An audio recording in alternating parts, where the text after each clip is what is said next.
السلام علیکم ورحمۃ اللہ وبرکاتہ۔ الٹے ہاتھ سے کھانا پینا لینا دینا شیطان کا طریقہ ہے۔ تم میں سے ہر ایک سیدھے ہاتھ سے کھائے اور سیدھے ہاتھ سے پائے اور سیدھے ہاتھ سے لے اور سیدھے ہاتھ سے دے، کیونکہ شیطان الٹے ہاتھ سے کھاتا اور الٹے ہاتھ سے پیتا، الٹے ہاتھ سے دیتا اور الٹے ہاتھ سے لیتا ہے۔ جزاک اللہ خیرا۔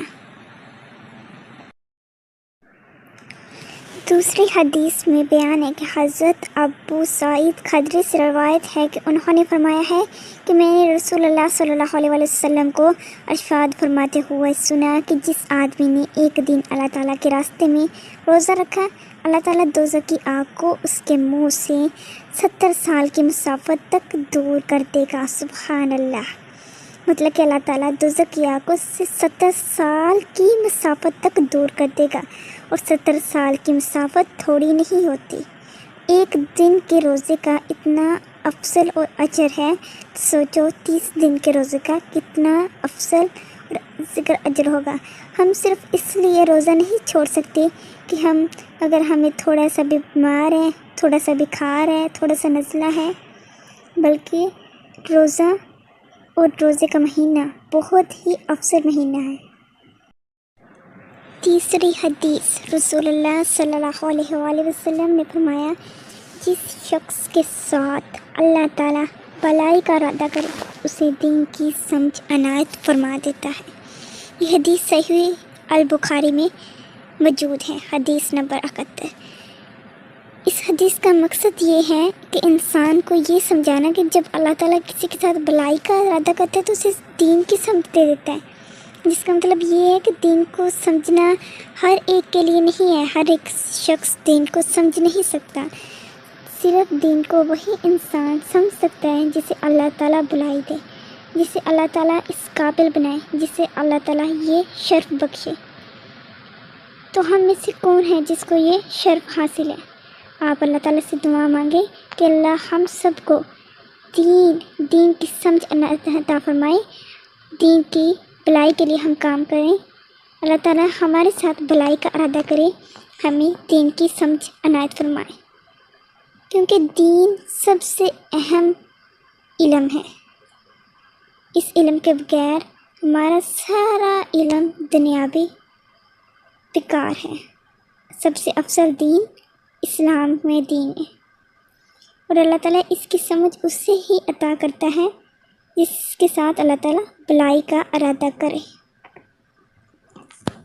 سبحان اللہ۔ رسول اللہ صلی اللہ علیہ وسلم نے فرمایا، جس نے سورۃ البقرہ کی 2 آخری آیات رات میں پڑھ لی وہ اسے ہر آفت سے بچانے کے لیے کافی ہو جائیں گی۔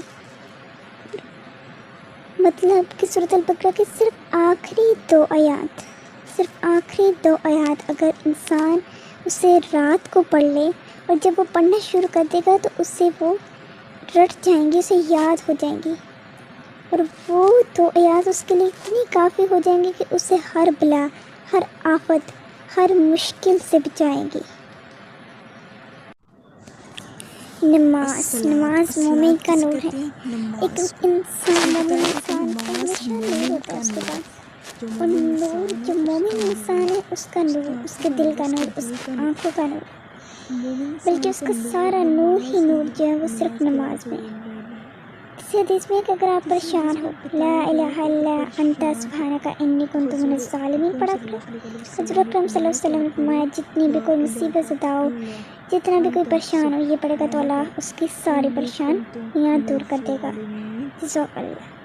یہ اتنی پر اثر آیات ہے کہ ہماری کوئی بھی جتنی بھی بڑی مشکل ہو، جتنی بھی پریشانی ہو، کوئی آفت آ جائے، کوئی تکلیف آ جائے، تو یہ اتنی پر اثر پر اقرار آیات ہے کہ انسان کی کیا بھی مدد ہوتی ہے۔ انسان کی اللہ تعالیٰ اس طرح سے مدد کرتا ہے کہ جیسے اس کی کوئی غم، کوئی تکلیف باقی نہ رہے۔ اللہ غموں اور تکلیفوں پر پردہ ڈال دیتا ہے۔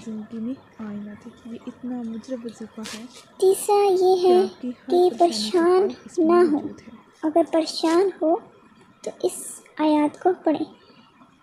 یہ بہت ہی ایک اہم اور خاص، بہت ہی خاص، میں یہ کہوں گی کہ اس ساری حدیثوں میں سے یہ حدیث بہت ہی خاص ہے۔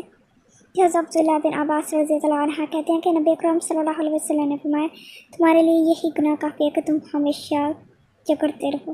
سنن ترمذی میں 1994 میں آیا۔ اس آیات کا اتنا گہرا اثر ہوتا ہے، اس کی آیات کی اتنی گہری تفسیر ہے کہ آپ کی سوچ سے بھی زیادہ۔ اس بات کا مطلب یہ ہے کہ تمہارے لیے اگر گناہ دیکھو تو گناہ یہی کافی ہے۔ گناہ یہ اس بات کا ہے کہ جھگڑا ہے کہ گناہ ہے، اگر گناہ کرنا ہے تو تمہارے لیے یہی گناہ کافی ہے کہ تم بس لڑتے رہو۔